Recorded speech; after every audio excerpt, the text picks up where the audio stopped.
Hello, everyone. I'm the storyteller, and welcome to Veil of Shadows. Before you drift off, don't forget to like this video and subscribe. Tell me, where are you watching from? And what time is it right now? Now, get comfortable, relax, and let the story begin. The majestic hotel loomed over me, all gleaming glass and polished stone, a monument to modern luxury. Business travelers streamed in and out of the revolving doors, their suits crisp, their smiles rehearsed. I clutched my suitcase tighter, though my hands were slick with sweat. My keycard read, Room 1408. Surrendered the hotel for its glowing reviews and its proximity to the convention center. A week-long conference, dull as dirt, but necessary. It was supposed to be simple, comfortable, predictable. Salmon, so why did my stomach twist as I stepped into the lobby? The chandeliers sparkled above me. The staff at the desk beamed their professional smiles. Everything was perfect, immaculate. And yet, a cold draft slid across my skin, even though the air was warm. I shook it off, muttering to myself, "You're just tired, just jet lag, nothing more." The elevator chimed. I stepped inside. As the door slid shut, I caught my reflection in the mirrored walls. My eyes looked dull, heavy. For a heartbeat, just a flicker, I thought the reflection smiled at me, even though I hadn't moved my lips. I blinked. It was gone. Just me again. The elevator lurched upward. Numbers ticked by. My heart thudded with each one. When the doors opened, I found myself in the hallway of the 14th floor. It was hushed, the carpet thick enough to swallow my footsteps. I slid my keycard into the lock. The light blinked green. The door to room 1408 swung open. A chill ran down my spine. Everything looked fine, perfect even. A sleek king bed with crisp white linens, a flat-screen TV, a writing desk, neutral colors, soft lighting, the faint scent of lavender from the air freshener. The normal. Simmons. But something felt wrong. I stepped inside, dragging my suitcase. My footsteps seemed louder than they should have been, echoing faintly in the corners. I unpacked slowly, trying to steady my nerves. But little things immediately set me on edge. The TV room was sleek and modern, but heavy, ornate, antique. Gaslight flickered where the electric lamps had been. I spun around. Malls. A room was unchanged, still modern, still sleek. Only in the mirror was it different. A knock rattled the door, making me jump. "Housekeeping," sang a cheerful voice. Relief flooded me. Another person, something normal. I rushed to the door, yanking it open. The hallway was empty. My heart hammered in my chest. I shut the door, locked it. My hands shook so badly I nearly dropped the keycard.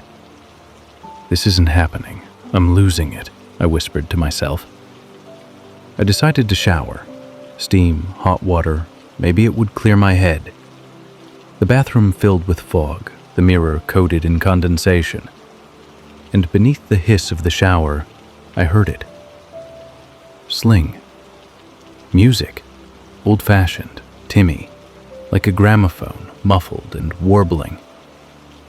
It rose and fell, sometimes drowned by the water, sometimes cutting through, clear as a bell. I froze, shampoo dripping down my face. When I stepped out, the mirror was fogged completely. Amber wiped it with my hand, and words appeared, as if written by an unseen finger in the steam. "Welcome home, darling. We've been waiting for you." Miss Stomach dropped. My breath came in ragged gasps. I stumbled back, slipping on the tile.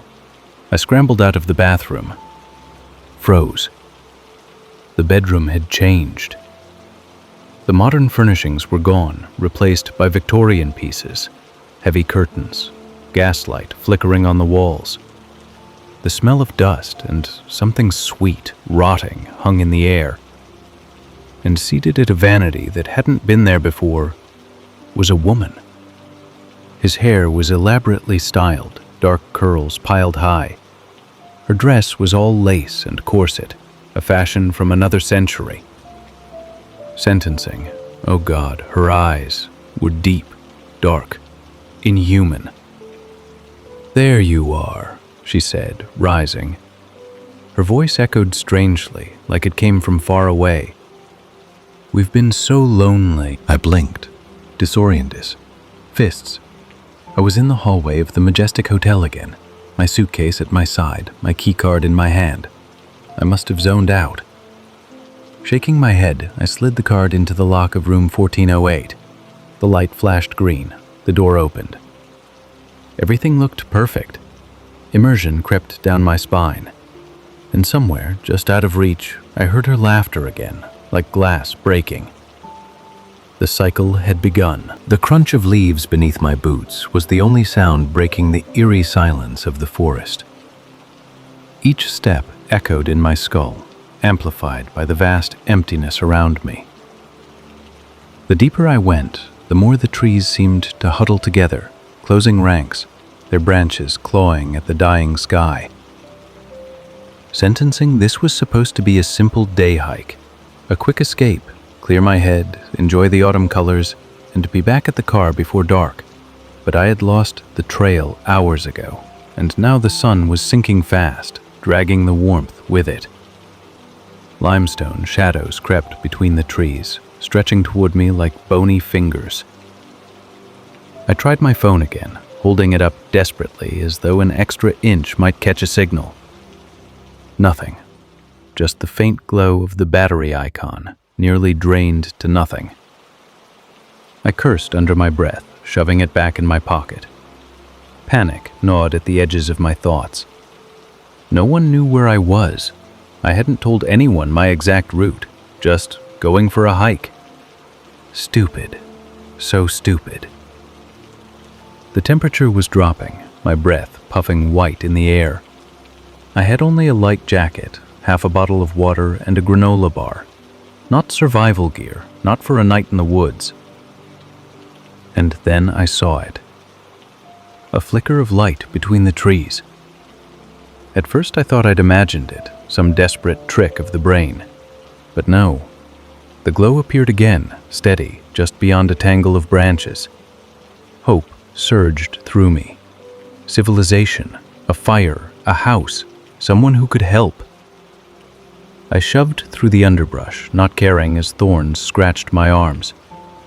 The glow grew brighter until the trees parted, revealing a small clearing. And there it was, a kiln. Wood was old, gray, weathered. Smoke curled faintly from the crooked chimney. Warm light glowed from the windows, spilling onto the grass. Relief nearly made my knees buckle. I climbed the rickety steps and raised my hand to knock, but froze. The light wasn't right. It didn't flicker like firelight or even the lamp. It was too steady, too cold, almost bluish. Before I could turn away, the door, "Stay." She gestured into the cabin. Fear battled with cold practicality. Night was coming fast. The woods were unforgiving, and I wasn't prepared. Reluctantly, I stepped inside. The interior was strange. It was a single room, sparsely furnished with antiques that looked like they belonged in a museum. Carved wooden chairs, a massive iron stove, shelves crammed with jars of herbs and dusty bottles. But mixed among them were modern things: a plastic digital alarm clock, a sleek laptop, a cordless phone that clearly had no signal. And everywhere, covering every surface, were mirrors.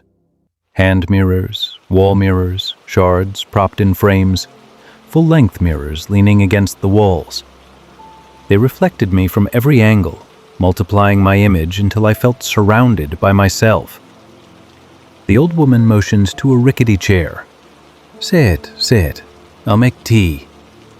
The mirrors pressing in on me, dizzying. For more she produced 2 mugs. The liquid was dark, almost black, with an oily sheen. It smelled bitter, wrong. She drink, she said, handing me one. It'll warm you right up. Politeness made me raise it to my lips, but the moment the liquid touched my tongue, a wave of dizziness crashed over me. What did you... I slurred. The room tilted. The missions blurred, reflections smearing together into grotesque shapes.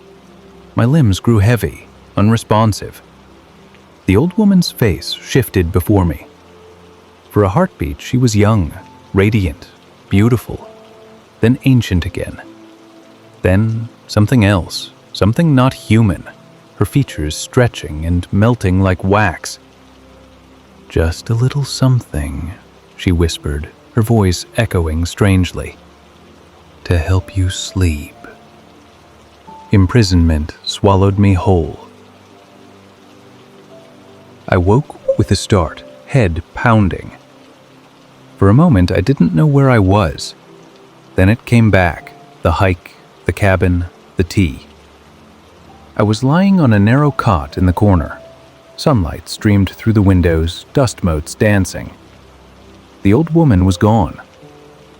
I pushed myself upright, body stiff as though I'd been asleep for far longer. What have you done to me? I demanded, voice shaking. Where am I? She smiled. Her teeth were sharp. You are exactly where you were before, just a little further along. 50 years, perhaps. Time is fluid, you see, especially here. Her words made no sense, yet dread hollowed my chest. That's impossible. You're insane. I need to get out of here. I need to go home. Her eyes flashed, suddenly cold, hard. Home? She hissed. Oh, my sweet summer child. This is your home now, just as it has been for the past 5 decades. Pretext. And then the memories came. Missions, flooding in like a dam breaking. Memories of years spent in that cabin, of countless hikers stumbling to the door, of pouring tea, of rituals whispered in the circle of stones, of bargains struck, lives taken, time stretched unnaturally long. I saw him in those memories, not as the victim, but as the predator, as the one luring them in. Water at my feet and looked down. The reflection staring back was my own, but aged, withered, eyes hollowed by centuries. No, I choked. This isn't me. I would never... But deep down I knew. I was her. I was the old woman. The cycle had no end. Don't fight it, she whispered. My older self, my future self, her voice almost tender now. It gets easier, and we have all the time in the world. The stones hummed, vibrating through my bones. The forest darkened, shadows twisting. And in that moment I understood. I wasn't just lost in the woods. I was lost in time, trapped in an endless loop of my own making. And as the sun set over the warped horizon, I felt my old self slip away, piece by piece, until all that was left was the thing I had become. The forest would bring another hiker soon. The cabin would appear again. The cycle would begin anew. And I would be waiting, forever.